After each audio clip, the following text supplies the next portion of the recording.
This is the current build I'm using in First Berserker Khazan for this spear. I'm having a ton of fun, doing a lot of damage, and I think you guys are really going to enjoy it. So let's go ahead and jump right into the video. Now we are going to go over all the stats, the gear, everything that I'm using, and the reasons that I am using it, but I wanted to give you an overview of the build here first. The object of this build is to get a Brink Guard off in order to get lightning enhancement on our weapon. This is going to allow us to do lightning damage on top of our regular damage, and we're going to use a variety of different skills to make sure that we're doing as much damage as possible. The whole point of this build is to get in behind your enemy and start doing massive damage, so that is what we are going to do. So before we get into the actual spear moveset and spear attributes that I'm using, I want to go over the common tree because there's a few things here you're going to want to snag. First off, I have all of the brutal attack unlocked. Everything is going to enhance that brutal attack, whether it's extra health on brutal attack from head on, or it's recovering a portion of spirit from a brutal attack from behind,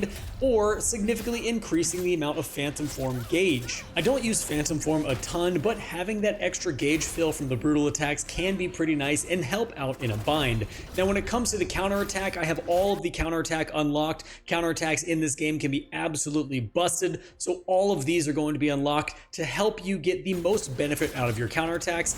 And when it comes to the javelin, I just have the first two unlocked, the javelin, and then also using the javelin on undead enemies makes them not rise again. That's just a quality of life thing. You don't have to have anything here, but that's just what I'm currently using. For phantom form, like I said, I'm not using it a ton as I'm really trying to focus on spear play, so I have the very first phantom form obviously unlocked, and then obviously using the counterattack in phantom form can be really awesome as well. Now for the main event. For our spear, we almost have everything unlocked, but if you're not as high a level as I am, I'm going to go over the skills that absolutely make this build incredibly fun and the ones that I think you should use. So first and foremost, we have everything in the swift attack tree unlocked. Moonlight Stance is super fun to use, makes playing the spear incredibly fun, and when this is combined with the trance skill over here, you're just going to be absolutely shredding through everybody. So everything in the swift attack tree is going to be unlocked.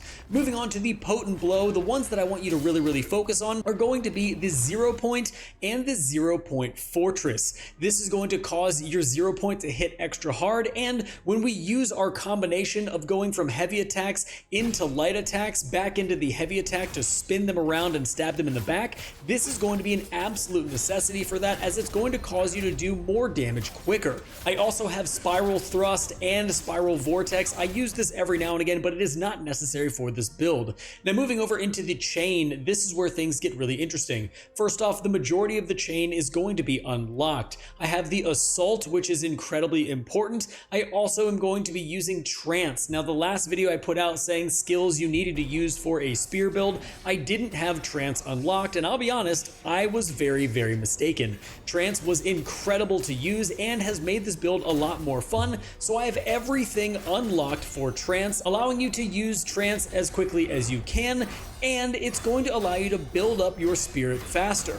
But the real kicker of this build and in the chain tree is going to be Shadow Reversal. Shadow Reversal and Shadow Reversal Impact are incredible. They allow you to stab your enemy and spin them around so that you are behind them, and once their back is exposed, you can start getting off some really big damage numbers. The entirety of this build is built off of the fact that you want to use Shadow Reversal to then unload with all of your spirit gauge points, or unload with more light attacks and possibly a potent blow, followed by brutal attacks is just going to make your life a whole lot more fun, and you're going to skyrocket your damage when hitting your enemy from behind. And moving over to the Shrewd tree, we are going to be using Vital Strike quite a lot. I like to run and then start using Vital Strike into my combinations, allowing me to just get the enemy staggered a little bit, and then starting off into some heavy attacks followed by the light attacks, and then once again moving into that Shadow Reversal. It's just a really fun way to play. We're also going to be using Crescent Strike as well as Crescent Strike Massacre. Both of these skills are going to do great damage and have a lot of impact on your enemy. And I also have the agility unlocked all the way at level 3. This is going to decrease the stamina cost of dodging. I do like to perfect guard or brink guard in this game, but dodging also is going to help out, especially if you come all the way back over here to your moon stance and have after image unlocked, because after image is going to cause your image to actually attack your enemy while you're not near them, which is why I have the agility skill unlocked over here. Now the skill you're going to see right here is Furious Drive. This This is a really fun skill provided by my armor set, which we're going to go over in just a minute, but this just does a ton of damage. It does require 3 spirit to use, but it is going to be a 4-part attack, which is going to pull off a really good chunk of damage. Now finally, when it comes to the guard tree, we're going to be using breakdown, endurance, as well as the rod smite, just to hit that enemy really fast after we break guard. And then we are also using eagle wind. Eagle wind is probably my very favorite skill that I have unlocked in the entirety of this build. It's going to allow, at the very end of the tree, to allow you to shoot 3 giant projectiles. And the cool thing about these projectiles is if you have element buildup on your weapon, it will shoot the projectiles in the element that you have. So depending on what boss you're fighting, this can be a very powerful skill, especially after we have used shadow reversal impact, allowing us to get behind our enemy and then unload on them with that eagle wind, doing an absolute insane amount of damage. Now when it comes to the gear that I'm using, I'm going to be using the Crushed Dream set. I've used a few different sets over the course of this playthrough, and I have actually really enjoyed the Crushed Dream set. This is a 7-part set that's going to include a ring and a spear, and all of the scaling and everything you're going to get from this set I find is really fun. You're going to have confront damage increased by 10%, you're going to have lightning attack damage increased by 15%, and enemy electrocution damage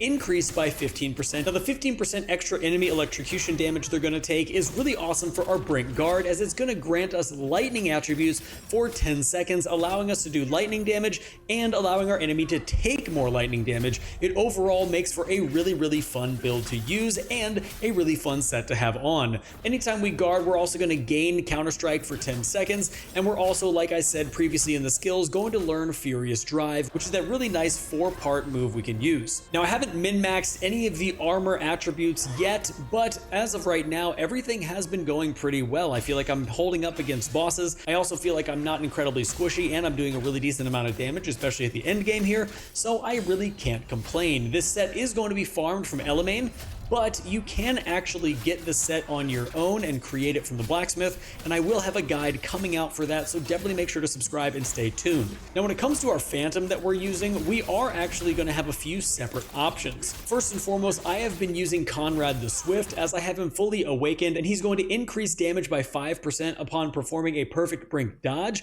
and this is going to stack 5 times, which is fantastic.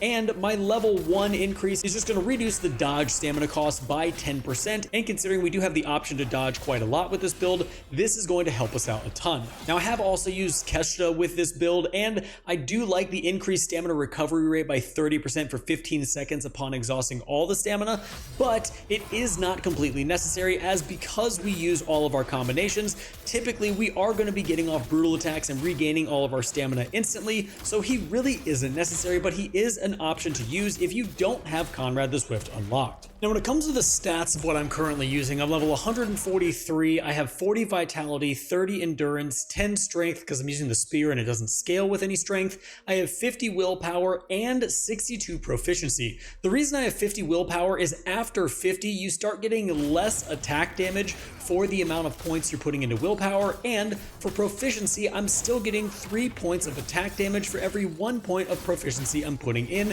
which is why the proficiency is higher than the willpower. But guys, that is going to be it for my first Berserker Khazan Lightning God Spear build. I've had a lot of fun with this. I think you guys are going to have a lot of fun with it as well. There are so many different builds to put together, even though there's only 3 weapon types. I'm super excited to dive into some more spear builds and a few other builds I have planned. So if you guys enjoyed the content, make sure to subscribe, hit the bell notification on the way out. Thank you so much for being here, and until next time, stay safe, enjoy the game, and I'll see you in the next one.